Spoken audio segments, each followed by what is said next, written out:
Fala pessoal, beleza? Vocês estão voando? Ou não? Espero que não.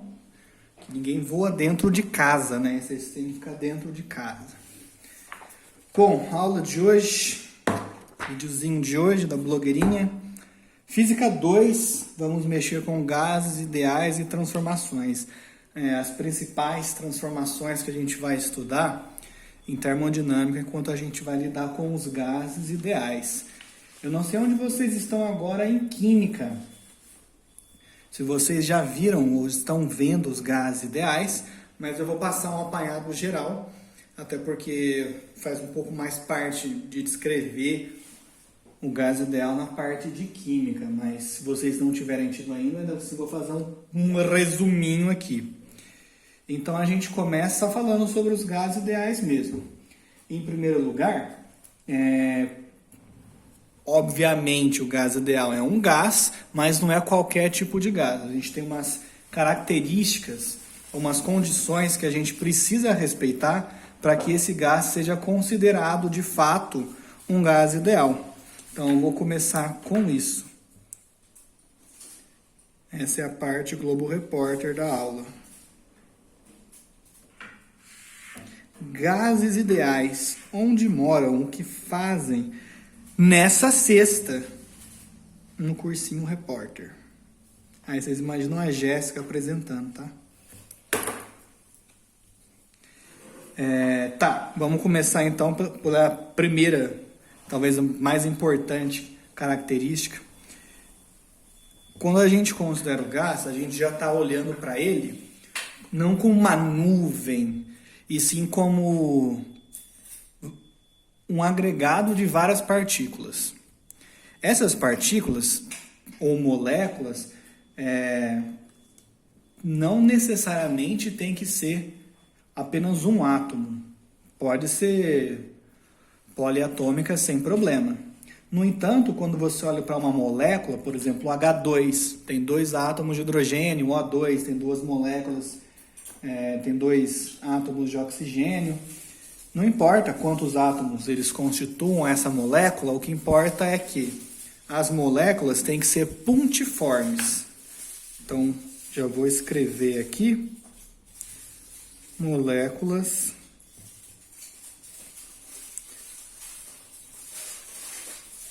E o que é puntiforme? É quando você não precisa olhar para essa molécula e ver um tamanho nela. Ela é um ponto. Assim como eu comentei na aula passada, na aula de ontem mesmo, de Física 3, quando a gente fala que alguma coisa é um ponto, é porque ela não tem um tamanho, uma dimensão apreciável, dado o seu sistema de estudo. É muito pequeno, você nem leva em consideração que tem um tamanho. Isso é importante para a gente. As moléculas elas vão ser puntiformes, tá bom? São tão pequenas, ou assim vamos considerá-las, que elas são um ponto, não vai ser um amontanhado de alguma coisa com uma forma geométrica qualquer. Segundo, essas moléculas, elas vão estar, vamos supor, num volume fechado, uma caixa fechada, e vão existir um número muito grande dessas moléculas. Imagino que em química vocês já tenham visto sobre o que é um mol. E essas moléculas elas vão estar viajando dentro dessa caixa, cada uma com uma certa velocidade, e eu digo isso de forma vetorial, então cada uma tem um módulo, cada uma tem uma direção e cada uma tem um sentido diferente. Então, eventualmente, elas podem colidir. Eu digo eventualmente porque se elas são tão pequenas, como eu disse, que são pontos, o que vai acontecer é que a maior parte do percurso delas vai ser um percurso livre. Elas não vão nem saber que outras moléculas existem e estão à volta dessa mesma molécula. Até que de repente... não foi tão dramático, vou fazer de novo. Até que de repente, quebra a louça tudo, tem alguém atrapalhando a aula aqui. Foi pra fazer o efeito sonoro? Você quer se apresentar? Não. Ficou com vergonhinha? Ela ficou com vergonhinha, gente. Tô dando essa aula com Sentindo um cheiro de bacon que tá foda aqui. Essa foi a aula mais curta do curso, vocês vão entender por quê. Enfim, até que de repente... agora sim, tem uma colisão. Elas batem umas nas outras. E também não sei onde vocês estão em Física 1, mas em colisões pode acontecer da gente perder energia. O momento sempre se conserva. No entanto, a energia ela pode ser, entre aspas, perdida. Quando a gente diz perdida é porque a energia cinética, que é energia de movimento, ela foi, na verdade, transformada em uma outra forma de energia que não interessa pra gente. Barulho, como eu fiz agora, ou... pode acontecer... Estou filmando só a folha aqui, viu? Fica tranquilo. Ou então, luz, pode sair luz, faísca na colisão, qualquer coisa assim. Enfim, então as colisões, todas elas, ou melhor, para ser mais formal, em média essas colisões elas têm que ser elásticas. E não é simplesmente elástica, é perfeitamente elásticas. Colisões perfeitamente elásticas. E é isso que a gente ganha por gravar na cozinha. Um outro ponto é que, como eu disse, a molécula está lá de boa, bonitinha, viajando, ela não sabe de nada, não tem ninguém perto dela na cabecinha dela. Até que de repente é soco, porrada e bomba.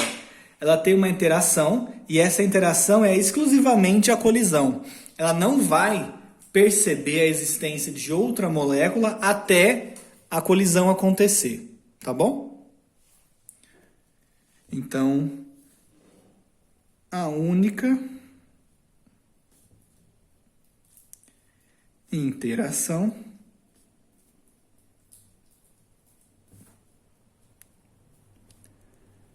é através das colisões. Passou um funkeiro de carro aqui em frente. Beleza? Então a gente tem que respeitar essas três condiçõezinhas aí. Deixa eu ver o negócio aqui. Acho que tá indo bem. Temos que respeitar essas três condições. Tá, mas é um gás ideal, quer dizer que ele só existe no mundo das ideias, né? Lá no mundo da Lua. E por que a gente estuda, então? Primeiro porque é um modelo que é muito mais fácil para a gente entender, para a gente fazer as continhas, e a gente consegue simular um gás ideal através de gases reais, quando a gente leva esses gases reais a um certo regime. E esse regime é de altas temperaturas e baixa pressão. Altas temperaturas por quê? Porque temperatura está associado com grau de agitação térmica de uma substância. Quando você coloca, então, uma alta temperatura no gás, você faz com que cada partículazinha tenha uma grande velocidade. Então, você também vai evitar coisas como uma certa aglomeração.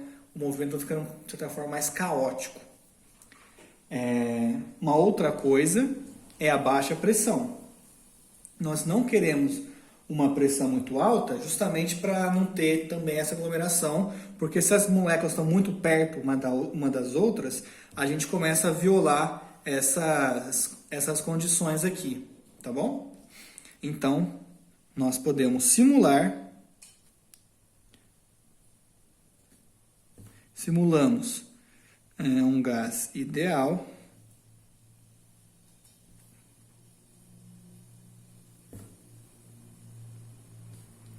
com altas temperaturas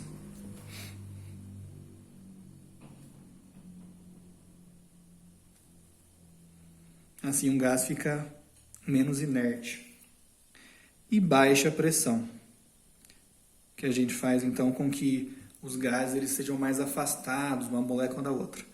Baixa pressão.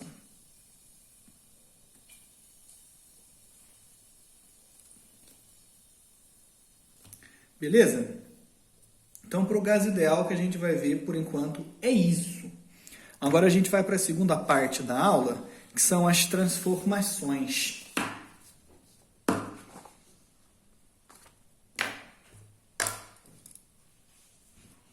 Então, vou colocar aqui. Que isso? O que você fez aí? Transformações básicas.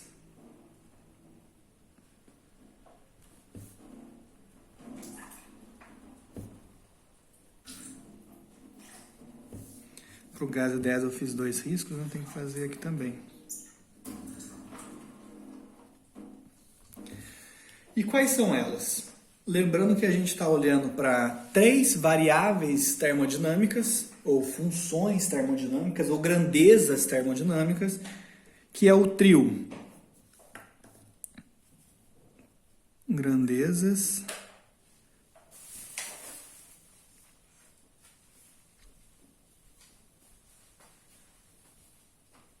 termodinâmicas. Pressão, volume e temperatura. PVT. Então a gente vai começar olhando para uma transformação onde a temperatura é constante, depois uma transformação onde o volume é constante e por último uma transformação onde a pressão é constante. Então vamos começar pela temperatura constante. Essa transformação, ela chama iso, a gente vai usar sempre esse prefixo, que ele quer dizer igual, isotérmica. Quer dizer que a temperatura é igual. Ou seja, em uma transformação, essa temperatura tem um valor constante. É o mesmo no início e no fim. E a gente tipicamente olha para essas transformações através do gráfico PV, que a gente tem a pressão pelo volume. Volume aqui, pressão aqui. E aí, quando a gente pega um sistema termodinâmico, por exemplo, que no início ele tem P0, V0, T0, qualquer valor, e você vai através de uma transformação isotérmica para um outro estado que é P1, V1 e o T1 que é igual ao T0, porque a temperatura não mudou. Aí você pode ir de pouquinho em pouquinho, você sempre anota no seu caderninho cada um desses estados em que você vai. Você vai ter uma curva, portanto. E a gente vê que quando você junta esses pontos, você tem uma curva assim. Beleza? Então essa curva aqui foi para a temperatura T0. Afinal de contas, o P e o V variaram nessa curva. Aqui tem um certo P, aqui o P é outro, o P é a altura, né? Então cada vez menor e o V cada vez maior se você vai da esquerda para a direita. E aí você pode pegar esse mesmo sistema, só que agora você vai pôr ele na temperatura diferente, uma temperatura T2, sei lá, T1 mesmo. E você vai fazer a mesma coisa, você vai mudando os estados de forma que a temperatura seja sempre a mesma. E aí você vai ter uma outra curva. E assim, sucessivamente, né? Você vai ter várias, tantas quantas você quiser. O que você observa é, só de olhar para esse gráfico, a gente já sabe dizer que quanto mais afastada a curva dos eixos, maior é a temperatura. Então, nesse caso, T2 tem uma temperatura maior do que T1, que tem uma temperatura maior do que T0. E essa comparação a gente tem que fazer olhando para a escala Kelvin, tá bom? Depois eu vou dizer por quê. Então, aqui eu tenho um certo par PV e a temperatura é T0. Aqui é um outro par PV e é a mesma temperatura T0. Então, o que importa é... Bom, eu vou escrever aqui também... na transformação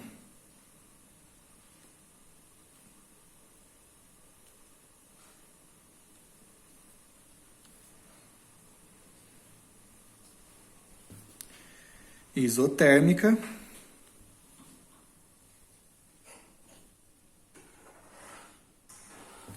a temperatura é constante.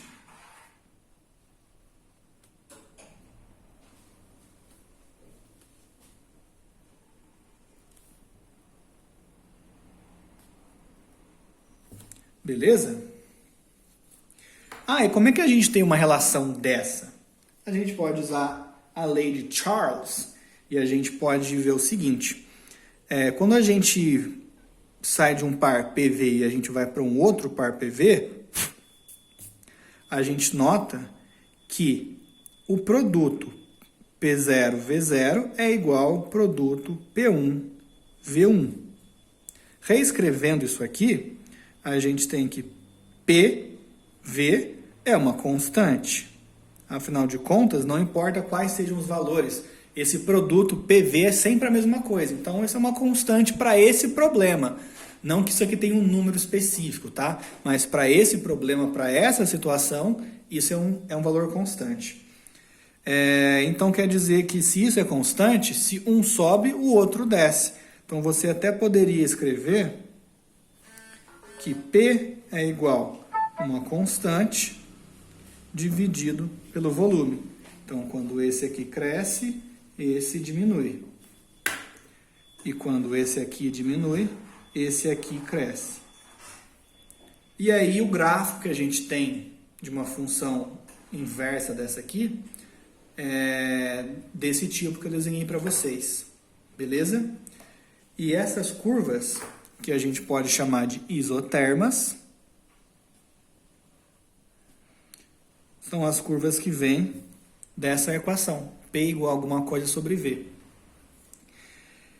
E essas curvas nunca podem se encostar, afinal de contas, se ela tem a mesma temperatura, e por um acaso T1 encosta em T2, e T1 é, por exemplo, 200 Kelvin e T2 é 300 Kelvin, se você encontrou as duas, você já tem um grande problema, afinal de contas, você não estava no que você disse que estava, que é uma transformação isotérmica, e você está dizendo que 200 Kelvin é igual a 300 Kelvin. Então, isso nunca vai acontecer, tá bom? E se acontecer é porque essa curva não foi uma isotérmica. Bom, vou passar para a próxima aqui agora. Vai para a isobárica.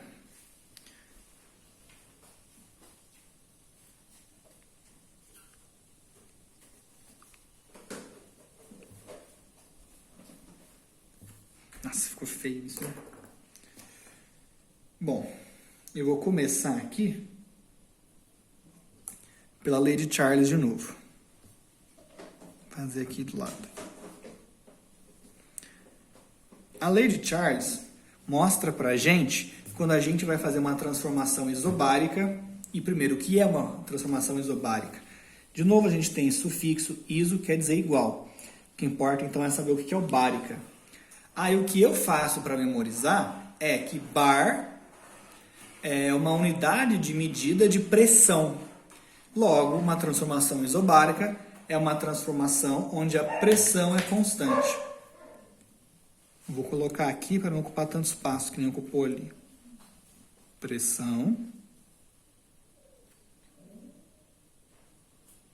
constante.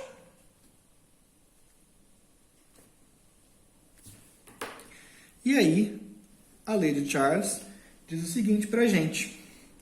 Quando você aumenta o volume, a temperatura aumenta também. V1 sobre T1 é igual a V2 sobre T2. Então, você pode dizer, da mesma forma que anteriormente, que V sobre T é uma constante. E aí, basta você passar esse T multiplicando e você vai ter que V é igual a uma constante vezes T. Uma equação do primeiro grau. Opa, pegou aqui. Uma equação do primeiro grau. Então, se a gente for fazer um gráfico, agora não vai ser P por V, porque P é constante. Então, eu vou fazer um gráfico de V, volume, pela temperatura. Vai ser uma linha reta, tá bom? Tipo isso aqui, ó. Nesse caso, a gente não vai passar pela origem, porque a gente já está dizendo que quando a temperatura ela mede 0, se aqui tiver em graus Celsius, por exemplo, né? Aqui eu nem preciso colocar unidade, tá? Mas aqui preciso. Eu ia estar dizendo que quando a temperatura é 0 graus Celsius, o volume seria 0. Isso não acontece, na verdade. Isso faz parte daquela extrapolação que eu comentei com vocês na parte de termômetros, né? Que apenas na escala absoluta de temperatura, se tivéssemos uma temperatura igual ao zero absoluto, aí sim o volume tenderia a ser zero. Como aqui não coloquei em Kelvin, então não vou fazer essa reta passando pela origem, tá? Então, no V por T é uma reta como mostra essa equação. Mas a gente vai estar sempre usando, na verdade, o diagrama PV. Então, eu vou mostrar como que é também no diagrama PV.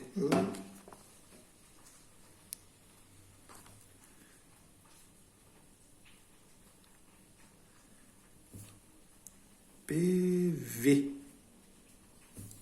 E no diagrama PV, vamos supor que eu tinha aqui um estado com uma temperatura T0, que eu tenho, na verdade, uma família de estados, né? Tudo bem, você pode pegar um ponto qualquer. Vou pegar, por exemplo, esse ponto aqui, ó. Então, ele tinha aqui um P0, um V0, e aí, se a transformação é isobárica, o P não varia. Então, ele tem que estar constante. Se ele é a altura aqui, vai ser a mesma altura, ó. E aí vai chegar nesse ponto. Então, aqui é o mesmo P0, no entanto, o volume aumentou. Foi uma expansão, foi para V1. E aqui temos uma temperatura T1. Então, a gente pode até usar essas isotermas para auxiliar a gente a entender essa transformação. Nessa transformação, a pressão é constante. Se ela acontece da esquerda para a direita, então o volume aumentou. Então, foi uma expansão, a pressão constante. E aí a gente também aqueceu, porque a temperatura T1, olha a isoterma dela, está mais afastada da origem. Então a temperatura é mais alta. E aí a gente condiz com o que eu falei lá atrás, né? Que V sobre T é constante. Se o V aumentou, a temperatura também aumentou, inclusive na mesma proporção. Se o volume dobrou, aqui ó, dá para ver que isso é V0. Isso tudo é V1. V1 umas 3 vezes o V0. Então, com certeza, né, se for um gás ideal, a temperatura em Kelvin também aumentou 3 vezes, tá? E a gente tem que pôr a temperatura em Kelvin a partir de agora, porque a gente está dividindo por T. E a gente não pode dividir por zero. Como a gente nunca vai trabalhar no regime de 0 Kelvin, a gente está protegido desse problema matemático, porque essa situação nunca vai acontecer. Beleza? O cheiro tá foda, hein? Tá, né? Caralho. Acabar logo essa aula. Quero comer. Sextou. Não sextou ainda, mas vai sextar. Apesar que ainda tem que postar isso, demora 3 horas para upar. Tá, transformação isobárica é isso. Agora vamos